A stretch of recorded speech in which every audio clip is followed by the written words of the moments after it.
development, specifically in forestry, agriculture, natural resources and related sectors. The program for this groundback session this afternoon consists of the opening, civil society organization representative speech, video presentation, panel discussion on key themes, open forum, synthesis and wrap-up, and followed by a knowledge exhibit and social event.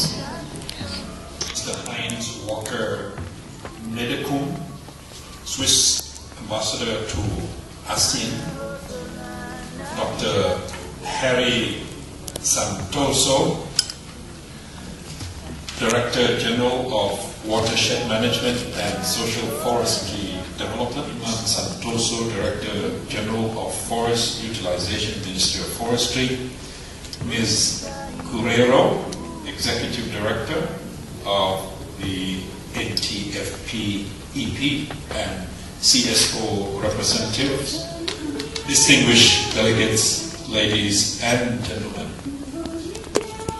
that we work closely with the civil society, and it is my honor to recognize the civil society organizations that have accepted the challenge of working with the government on this very, very important challenge, important task before us.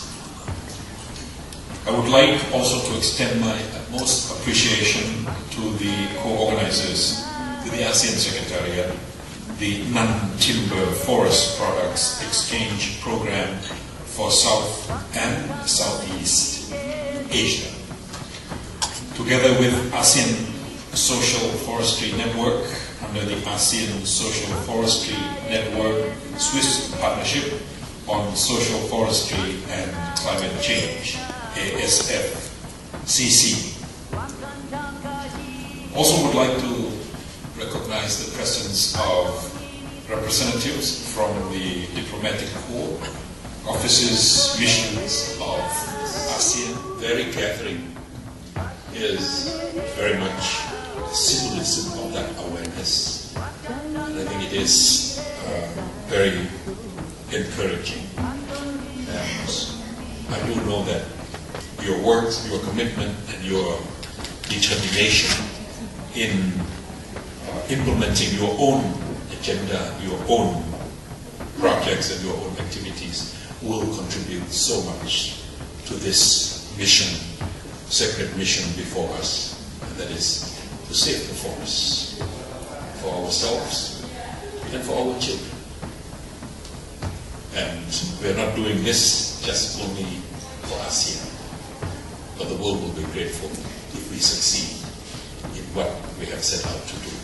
Because this is what we are working on, is working on what I would call a very, very important modulator of global climate.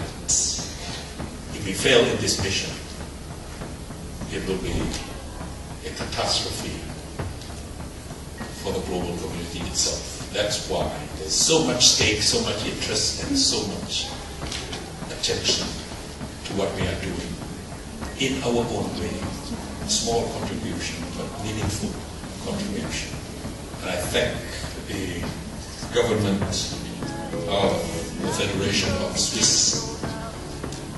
Switzerland for your continuing support, and for all the partners, including the European Union and other development partners, for your support for what we are doing. We appreciate it, and certainly your support will make it easier for us to accomplish what we have to accomplish. Thank you very much. To take part in this brown bag session on civil society and the agriculture and forestry sector in the ASEAN region. Agricultural land and forests are both vulnerable and precious. That's the reason why any policy in these sectors should be based on protection and sustainability. To achieve protection and sustainability, we need a democratic environment. What does it mean in this context? It means that those who are affected by consequences of decisions in the agriculture and forestry sector should have the opportunity to participate in the decision-making process. These principles of participation and inclusiveness should guarantee that all stakeholders, I'm talking about all communities and people, government actors on all levels, business and NGOs, find an appropriate space to express their enlightened self-interests. I consider enlightened self-interest or self-interests as enlightened if every stakeholder is prepared to integrate the self-interests of other stakeholders in his mindset and actively contributes to a cooperative approach in order to find solutions based on partnership.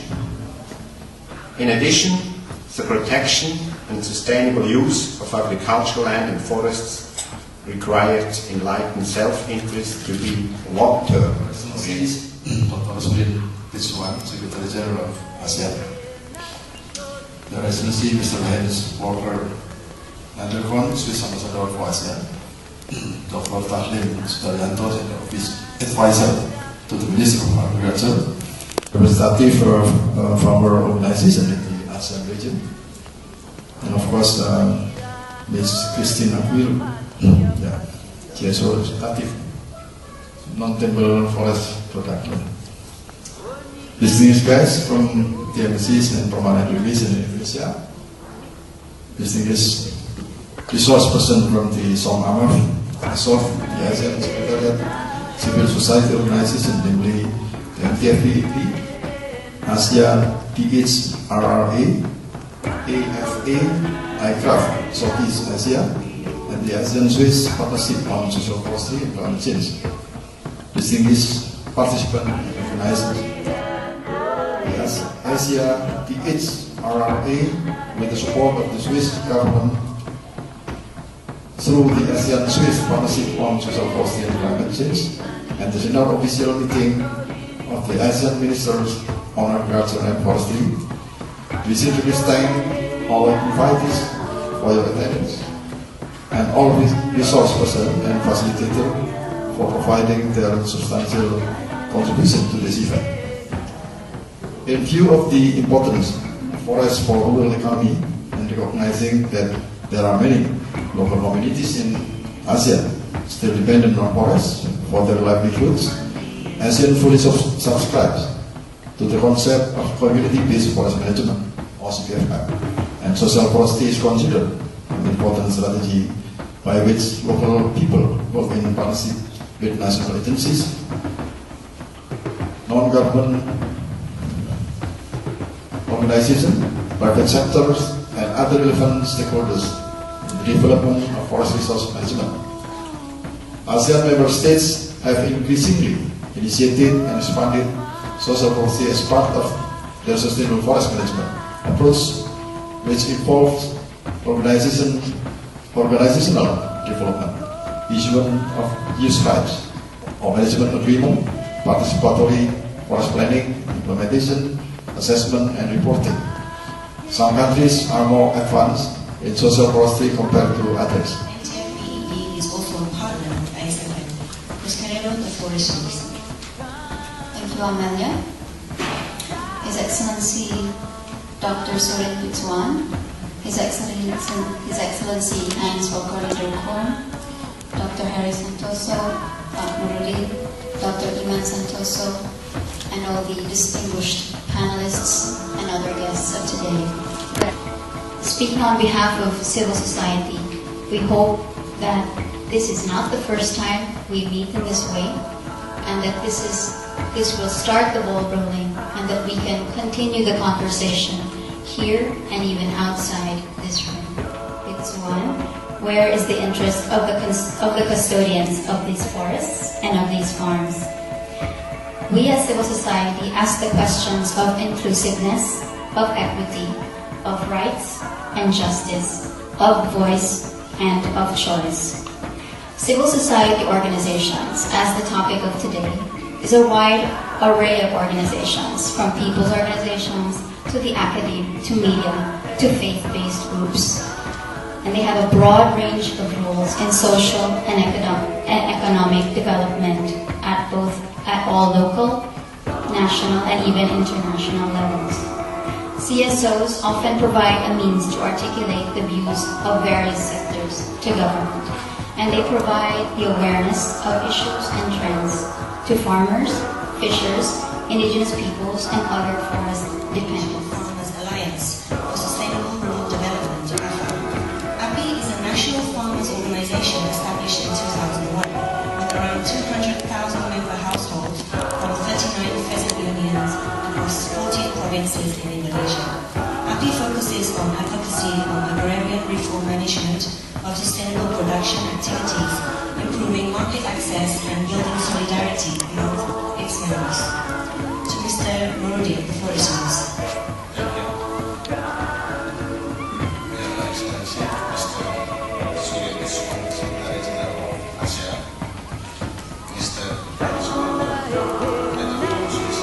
for ASEAN, of the Ministry of Forestry of Indonesia,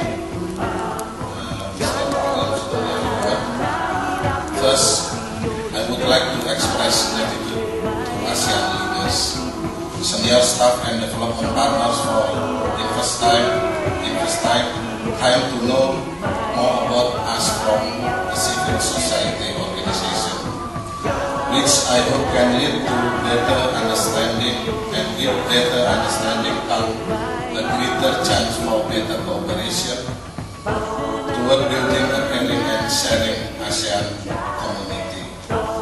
As the farmer leaders, I believe that it's only through this interaction and dialogue process that we can truly live the vision of people-centered ASEAN.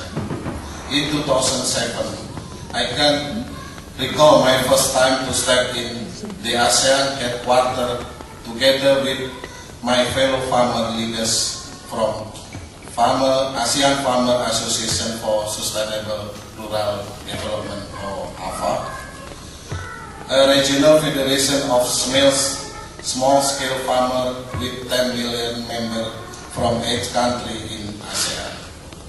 We had then an opportunity to dialogue with ASEAN Secretary General Mr. Ong Keng Yong, who admitted that it was perhaps the first time for ASEAN to receive such a big delegation of farmers into the ASEAN Hall. Secretary Ong Keng Yong mentioned to us that the logo of ASEAN symbolizes rice stalk. In every possible occasion where we are given the chance to present our view, like the first ever private sector dialogue with AMAF leaders last October 2011, where we also participate. I hope that through this CSO 100, one session the small space for participation at the member states level and at the ASEAN level can be widened to accommodate more the voice of grassroots, small-scale women and men farmers, indigenous people, and other marginalized sectors. We hope that through this getting to know you session, we can find more allies and friends from the ASEAN member state representative and staff that will recognize and appreciate our role in building a more food security, healthy, happy, and caring ASEAN community. Terima kasih, thank you. Long live farmer in ASEAN, hidup petani in ASEAN.